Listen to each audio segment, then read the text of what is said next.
Good morning students, welcome to my channel. और आज के इस वीडियो लेक्चर में हम अपने उसी टॉपिक को कंटिन्यू करेंगे, that is income from salaries.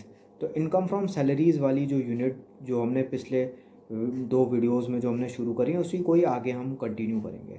ठीक है, तो आज के इस वीडियो में हम देखेंगे कि इनकम फ्रॉम सैलरीज़ वाली कैटेगरी में कौन कौन सी इनकम्स आती हैं, कौन कौन सी वे रिसिप्ट्स हैं जिनको आप इनकम फ्रॉम सैलरीज़ की कैटेगरी में डाल सकते हैं।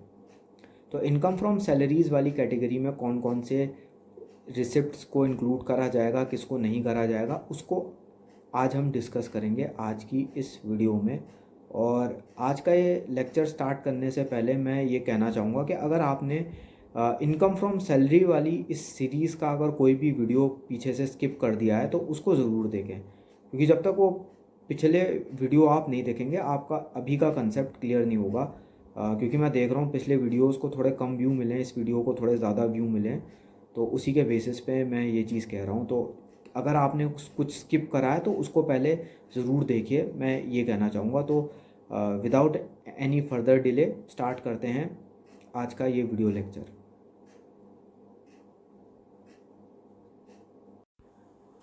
तो आज हम इस चीज़ को स्टडी करेंगे कि इनकम फ्रॉम सैलरीज़ में कौन कौन सी इनकम आती हैं, कौन कौन सी रिसिप्ट्स हैं जिनको इनकम फ्रॉम सैलरीज़ में इंक्लूड करा जाता है। तो सबसे पहले जो पॉइंट है यहाँ पे, जो सबसे पहली एंट्री जो आप देख रहे हैं इसमें वो है बेसिक सैलरी। ठीक है, बेसिक सैलरी जो है वो टैक्सेबल हो जाएगी। बेसिक सैलरी यानी कि जितना पैसा या जितना जो एक बेयर मिनिमम अमाउंट आपको अपना काम करने के लिए मिल रहा है उसे बेसिक सैलरी कहते हैं। ठीक है, कि आप अगर मान लीजिए किसी भी जगह पे कोई भी पर्टिकुलर वर्क कर रहे हैं, ठीक है, अगर मान लो आप अगर किसी जगह पे कोई मैनेजमेंट का काम कर रहे हो, आप मैनेजर हो सपोज़ करो, ठीक है, तो उस मैनेजमेंट के फंक्शंस को परफॉर्म करने के लिए जो बेसिक सैलरी जो आपको मिल रही है, जो एक बेसिक अमाउंट आपको मिल रहा है, ठीक है, just the amount you are receiving for doing your job, कि अपना जॉब को परफॉर्म करने के लिए, अपने काम को करने के लिए जो एक मिनिमम अमाउंट जो आपको मिल रहा है, ठीक है, उसे बेसिक सैलरी कहते हैं। तो बेसिक सैलरी बेसिकली क्या है कि वो चीज़ जो आपको सिर्फ अपना काम करने के लिए मिल रही है। ठीक है, मैं अगर जैसे कहीं पे पढ़ा रहा हूँ तो मुझे अपना जो एक टीचिंग का वर्क करने के लिए जितनी जो सैलरी मिल रही है, ठीक है, वो मेरी बेसिक सैलरी है। ठीक है, तो मतलब जस्ट उस काम को करने के लिए या जस्ट उस जॉब को परफॉर्म करने के लिए या अपनी जो भी ड्यूटी है उसको परफॉर्म करने के लिए जो भी आपको मिल रहा है उसे बेसिक सैलरी में इंक्लूड करा जाता है, तो वो बेसिक सैलरी है। ठीक है, तो अब यूजुअली क्या होता है कि जब किसी भी ऑर्गेनाइजेशन में, चाहे प्राइवेट सेक्टर हो या आपका पब्लिक सेक्टर हो, ठीक है, चाहे गवर्नमेंट जॉब हो चाहे प्राइवेट जॉब हो, सिर्फ बेसिक सैलरी आपको पे नहीं करी जाती। बेसिक सैलरी के अलावा कुछ बेनिफिट्स भी दिए जाते हैं, कुछ आपको अलाउंसेस वगैरह भी दी जाती हैं। ठीक है, जैसे इसमें जो नेक्स्ट एंट्री जो आप देखेंगे इस लिस्ट में वो है डियरनेस अलाउंस। ठीक है, डियरनेस अलाउंस का क्या मतलब होता है कि डियरनेस अलाउंस एम्प्लॉय को दी जाती है ताकि वो इन्फ्लेशन के लिए एडजस्ट कर सके। ठीक है, कि जो भी मतलब इन्फ्लेशन है इकोनॉमी में उसको, ताकि उस इन्फ्लेशन की वजह से फाइनेंशियल डिफ़िकल्टी ना हो, ताकि वो उस इन्फ्लेशन में भी अपना एक basic standard of living maintain करके रख सके, तो इसलिए उसको उस सैलरी के अलावा कुछ एक्स्ट्रा पेमेंट उसे और दिया जाता है, जिसे डियरनेस अलाउंस कहा जाता है। तो डियरनेस अलाउंस भी टैक्सेबल है। ठीक है, एडवांस सैलरी यानी कि अगर सैलरी ड्यू होने से पहले अगर आपको पेमेंट अगर रिसीव हो गया है सैलरी का, तो उसको एडवांस सैलरी कहेंगे। ठीक है, एडवांस सैलरी के बारे में मैंने पिछले वीडियो में डिटेल में एक्सप्लेन करा हुआ है। ठीक है, एडवांस सैलरी यानी कि ड्यू डेट से पहले। ठीक है, taxable in the year of receipt. ठीक है, तो जो भी रिसिप्ट का ईयर होगा वो उसमें टैक्सेबल हो जाएगी, यानी कि अगर आपने प्रीवियस ईयर में रिसीव करी है तो प्रीवियस ईयर में ही आपको उसका टैक्स भरना पड़ेगा। आप ये नहीं कह सकते कि जिस साल ड्यू होगी मैं उस साल टैक्स दूंगा, नहीं, जिस भी साल में आपको रिसीव होती है उसी साल आपको उसके ऊपर टैक्स पे कर देना है। ठीक है, arrears of salary. Arrears of salary यानी कि जो भी सैलरी का जो अनपेड अमाउंट है, जो भी अनपेड बैलेंस है, तो जो अनपेड बैलेंस आप रिसीव कर रहे हो, ठीक है, उसके ऊपर भी टैक्स एप्लीकेबल हो जाएगा। ठीक है, taxable in the year of receipt if not taxed on due basis earlier, कि अगर ड्यू बेसिस पे अगर पहले टैक्स नहीं लगा है, ठीक है, मैंने पिछली वीडियो में यही चीज़ डिस्कस करी थी कि जैसे ही आपकी सैलरी ड्यू होती है, जैसे ही आपकी तनख्वाह ड्यू हो जाएगी, वो वैसे ही टैक्सेबल हो जाएगी, भले ही आप उसे रिसीव 2-3 महीने के बाद करें। ठीक है, अगर ड्यू बेसिस पे अगर उसके ऊपर पहले टैक्स लग चुका है तो तब उसके ऊपर टैक्स नहीं लगेगा, लेकिन अगर उसके ऊपर प्रीवियसली कोई टैक्स अगर नहीं लगा है तो फिर वो टैक्सेबल हो जाएगी। ठीक है। लीव इनकैशमेंट का भी मैंने एक, जिसे कह सकते हो, एक शॉर्ट फॉर्म में मैंने बताने की कोशिश करी थी कि लीव इनकैशमेंट क्या होता है। इसी को हमें आगे डिस्कस करना है। मैं अभी एक रिपीट कर देता हूँ। लीव इनकैशमेंट मतलब कि हर ऑर्गेनाइजेशन में, चाहे वो पब्लिक सेक्टर का हो चाहे प्राइवेट सेक्टर का हो, तो कोई भी आप नौकरी कर रहे हो, ठीक है, प्राइवेट नौकरी करो या एक गवर्नमेंट की जॉब करो, उसमें क्या होता है, आपके पास एक limited amount of paid leaves आपको प्रोवाइड करी जाती हैं कि ये कुछ पर्टिकुलर दिन हर महीने के आपको दिए जाते हैं।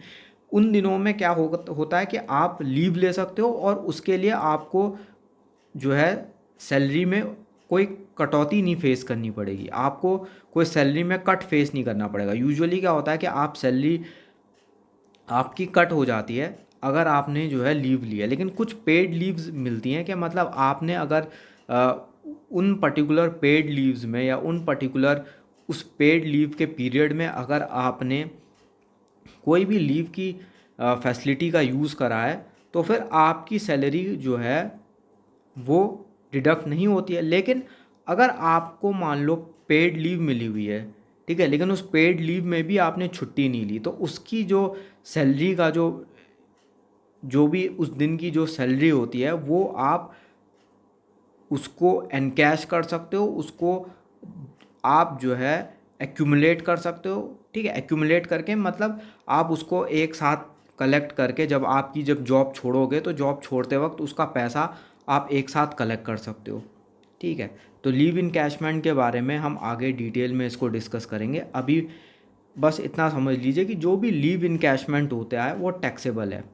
ठीक है, अगर सर्विस में रहते हुए लीव इनकैशमेंट मिल रहा है, ठीक है, आप सर्विस में हैं, ठीक है, आपने मान लीजिए कि पिछले 6 महीने में एक भी पेड लीव नहीं ली, ठीक है, तो उस 6 महीने की जो भी पेड लीव की जो भी सैलरी है वो उन दिनों की सैलरी आपको एक, सपोज करो कि बोनस के तौर पे आपको मिल जाती है। ठीक है, 3 दिन मैंने छुट्टी नहीं ली तो उस 3 दिन का जो भी मेरी सैलरी बनती है वो एक्स्ट्रा पेमेंट मुझे मिल जाएगा ओवर माय सैलरी।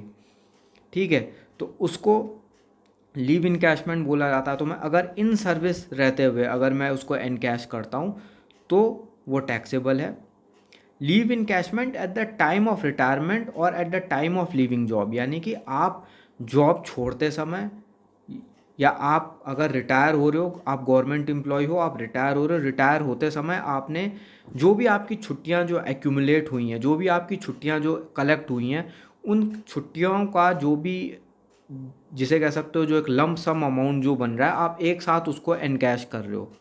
ठीक है, तो अब इसमें कंडीशन क्या है, exempt in the hand of government employ, कि अगर आप गवर्नमेंट एम्प्लॉय हैं तो जो भी लीव इनकैशमेंट आपको जॉब छोड़ते वक्त या रिटायरमेंट लेते वक्त मिलेगा उसके ऊपर आपको टैक्स नहीं देना है। ठीक है, in case of non government employ it is exempt in some cases. जो नॉन गवर्नमेंट एम्प्लॉय होगा उसके लिए ये एग्जेम्प्ट है, लेकिन सिर्फ कुछ ही केसेस में। अब इसको हम आगे डिटेल में देखेंगे, हमें लीव सैलरी को आगे डिटेल में डिस्कस करना है, तो इस वीडियो में मैं उस पर ज़्यादा नहीं जाऊँगा। ठीक है, salary in lieu of notice, ये भी टैक्सेबल है।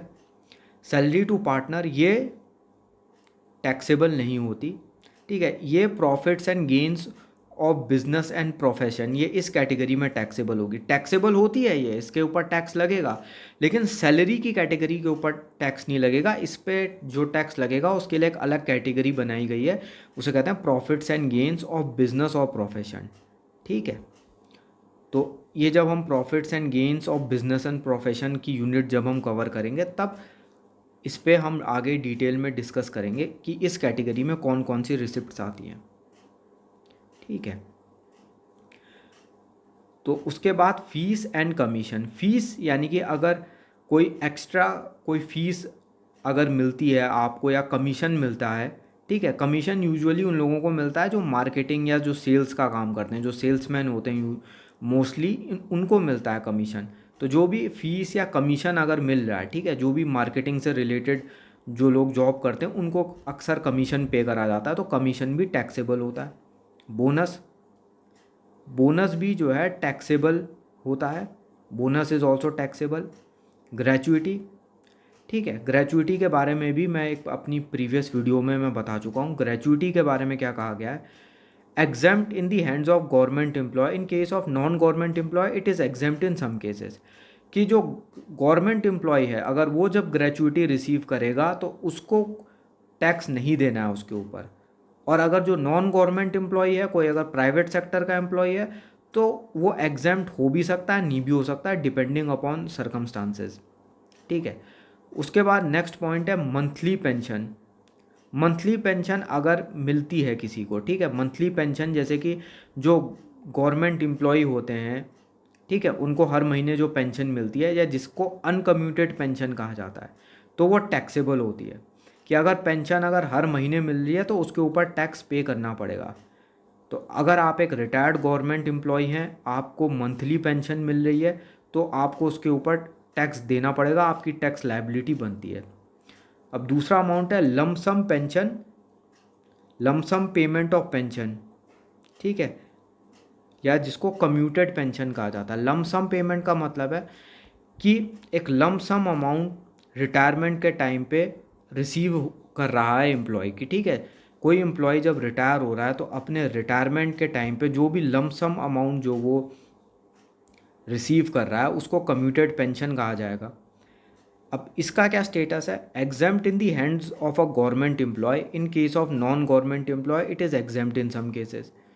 तो लमसम पेंशन जो अगर गवर्नमेंट एम्प्लॉय को मिलती है तो वो फिर टैक्स फ्री है, उसके ऊपर कोई टैक्स लायबिलिटी इम्पोज नहीं करी जाती।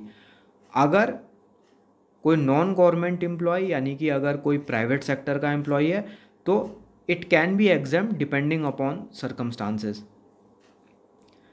Pension under national pension scheme, अगर नेशनल पेंशन स्कीम में अगर किसी पर्सन ने इन्वेस्ट करा है, ठीक है, नेशनल पेंशन स्कीम में कोई भी इन्वेस्टमेंट अगर आपका है, ठीक है, तो नेशनल पेंशन स्कीम में करा हुआ जो भी इन्वेस्टमेंट अगर है, ठीक है, नेशनल पेंशन स्कीम से अगर आपको कुछ भी पेंशन रिसीव होती है, at the time of receipt of pension it is chargeable to tax.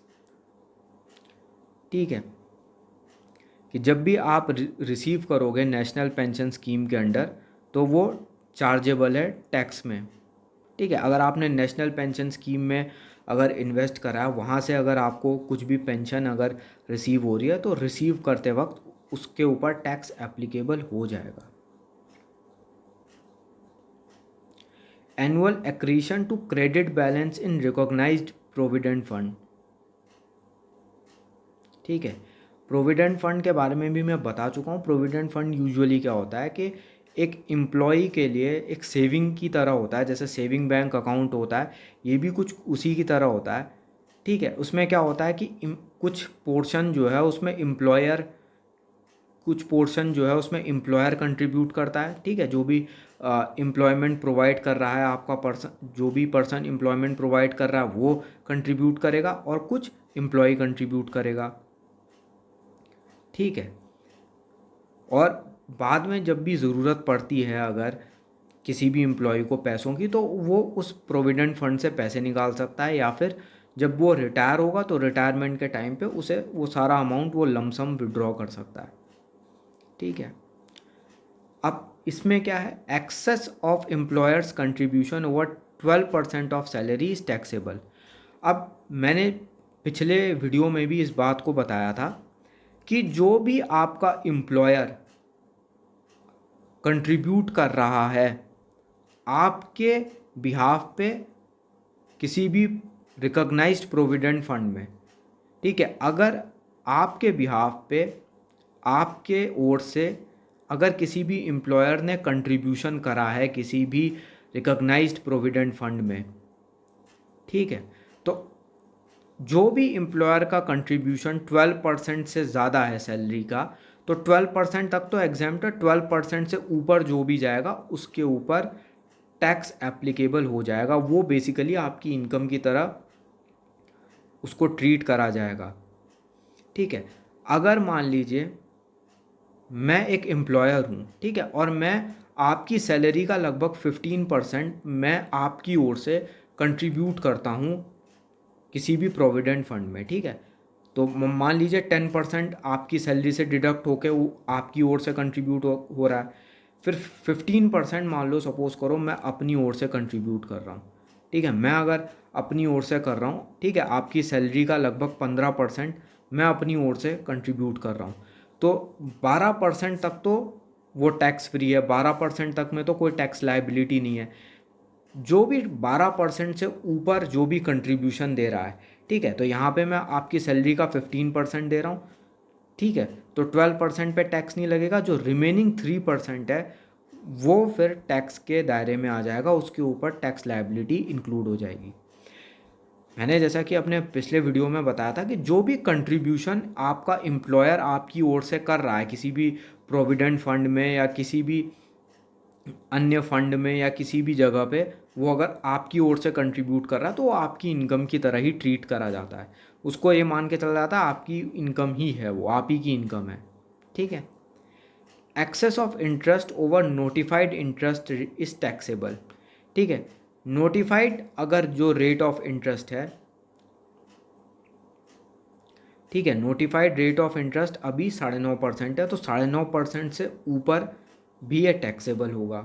इसको हम आगे और डिटेल में देखेंगे कि कब 12% होगा और कब 9.5% माना जाएगा इसको।